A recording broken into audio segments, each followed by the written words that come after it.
O início do ano de 2020 marca os 75 anos da libertação de Auschwitz, do campo de concentração de Auschwitz. E isso fez a mídia, enfim, todos nós refletirmos sobre aquele evento e, de uma maneira mais ampla, sobre a noção de genocídio, né? Eu estou com esse livro aqui, é muito interessante, o livro do Jared Diamond, O Terceiro Chimpanzé. Tá, o terceiro chimpanzé somos nós, homens, seres humanos, né? No qual tem um capítulo que ele trata de genocídio e ele lista, né?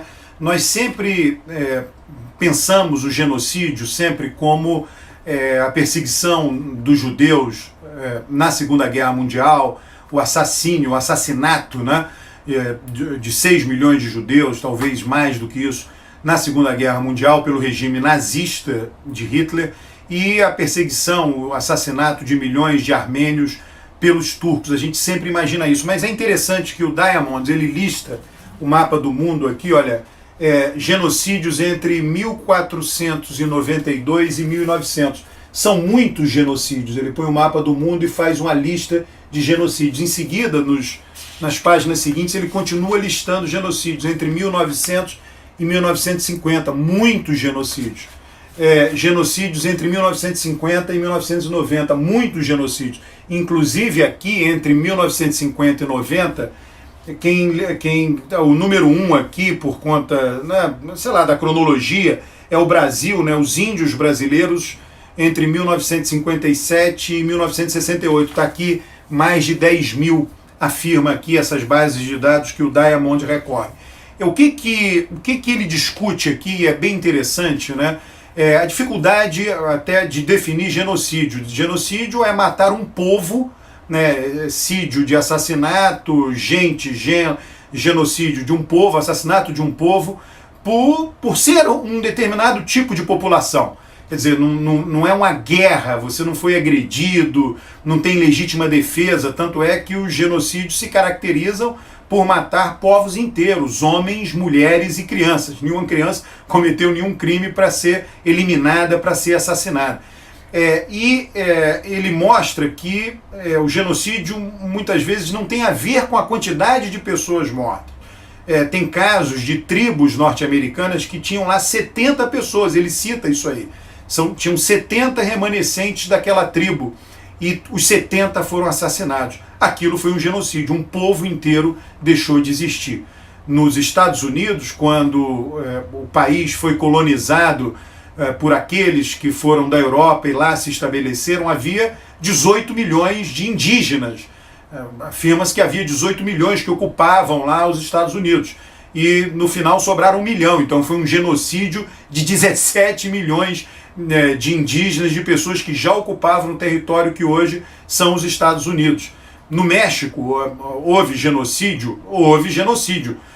Eliminou um povo? Não eliminou um povo. Quando os espanhóis chegaram no México, estima-se que havia ali 35 milhões de indígenas. Então os genocídios acontecem na Tasmânia. A Tasmânia, quando os australianos... A Tasmânia é uma ilha que tem no sudeste, no sul, ali no sudeste da Austrália, que era ligada à Austrália. Aí subiu o nível do mar e aquilo se tornou uma ilha, não era uma ilha no passado. E aí os aborígenes australianos, quando era ligado ao continente, ocuparam. Quando o mar subiu, aquilo se tornou uma ilha e isolou 5 mil pessoas. Quando os australianos lá desembarcaram, eles... foi lento, mas eles mataram todo mundo, não sobrou ninguém. Parece que há ainda descendentes de tasmanianos que foram mulheres tasmanianas que tiveram filhos de australianos brancos. Tá? Os aborígenes australianos também foram vítima de genocídio. O genocídio aconteceu recentemente nos Balcãs. Todo mundo sabe, Slobodan Milosevic. Então, enfim, o genocídio é algo muito presente na história do mundo, é algo muito presente, e as razões são as mais variadas. Quer dizer, as pessoas sempre ligam o genocídio à religião, mas você tem genocídio por razões raciais, que é o caso tasmaniano. Os tasmanianos eram considerados negros, né? Os aborígenes na Austrália são chamados de negros até hoje. Genocídio por razões nacionais, né? Matar um povo, uma nação. Os russos, é um caso famoso, os russos pegaram todos os oficiais poloneses na Segunda Guerra Mundial e mataram, quer dizer, mataram oficiais poloneses em Katyn, tá aqui, ele menciona isso aqui, étnica, Hutus versus Tutsis, então por razões étnicas, religiosas, muçulmanos e cristãos no Líbano, política, o Khmer Vermelho, né, no Camboja, né, então você é de um outro grupo político, é um povo, né, é um grupo diferente, não interessa, mata todo mundo. Né, então o genocídio ele é algo muito presente, e aí cabe refletir, quer dizer, isso tem a ver com o DNA humano, lamentavelmente. É muito difícil encarar o tema do genocídio, é muito difícil, a gente sempre acha que o outro comete genocídio, a gente sempre acha que aquele que tem uma disfunção mental comete genocídio. Não, os casos estudados de genocídio mostram que são pessoas absolutamente comuns que cometem genocídio, passam a perpetrar o genocídio. Tem um livro famoso que foi uma tese de doutorado em Harvard, Os Carrascos Voluntários de Hitler, que mostra que o genocídio que os alemães cometeram contra o povo judeu foi feito por pessoas comuns que nunca se imaginaram matando gente, muito menos por ser um povo em particular. Aquilo simplesmente cria uma lógica entre o que o genocídio faz, e aí cabe uma menção, cabe a ligar a Bolsonaro, né? O genocídio, primeiro, você olha um outro e diminui esse outro, né? Nós todos fazemos isso, é difícil a gente ver na gente, mas está lá, Bolsonaro está diminuindo os índios, né? Os índios não são humanos, né? E inclusive se associa muito, né, todo o ambiente do genocídio busca associar um outro povo, um outro grupo de seres humanos a animais. Eles são ratos, né? Os ratos burgueses. Então, na Revolução Russa, você comete o genocídio contra um determinado grupo porque são ratos, né? Você sempre associa outros aquilo ali, né? A animais, né? E eles são piores do que você. E o nosso grupo, e o grupo que comete o genocídio, né, o genocida, é um grupo superior, os humanos contra os índios. Algum dia os índios serão humanos.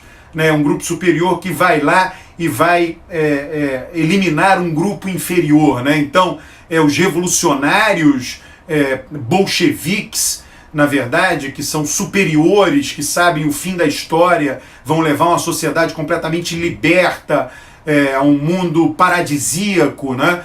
Então vão matar um povo que é inferior, né? O Khmer Vermelho no Camboja, os australianos com relação, eles diziam lá, os tasmanianos, né? Que eram animais inferiores, sem nenhuma higiene, fedorentos, né? Então tudo isso faz parte do ambiente do genocídio. E as pessoas passam a acreditar nisso.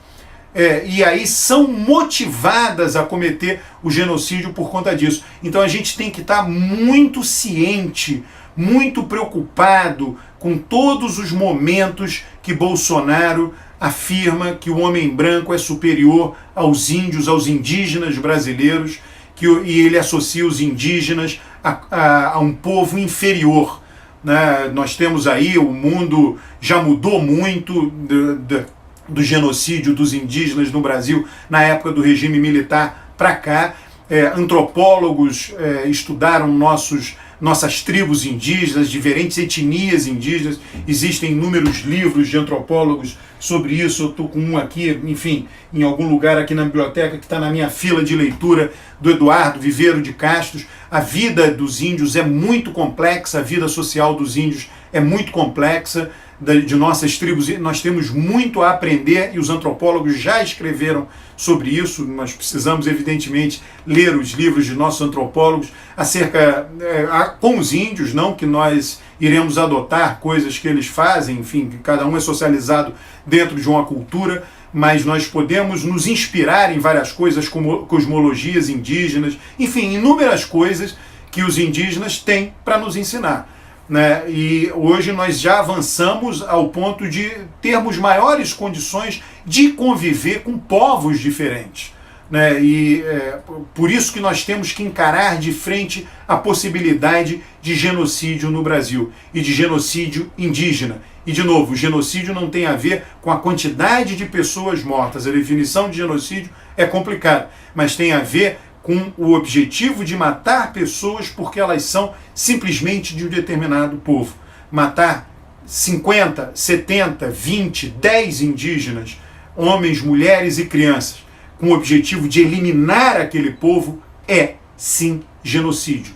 E ele precisa e pode ser evitado, principalmente no mundo de hoje, no qual nós temos uma ideologia universalista presente, que podemos recorrer a essa ideologia universalista para que o genocídio seja sim evitado.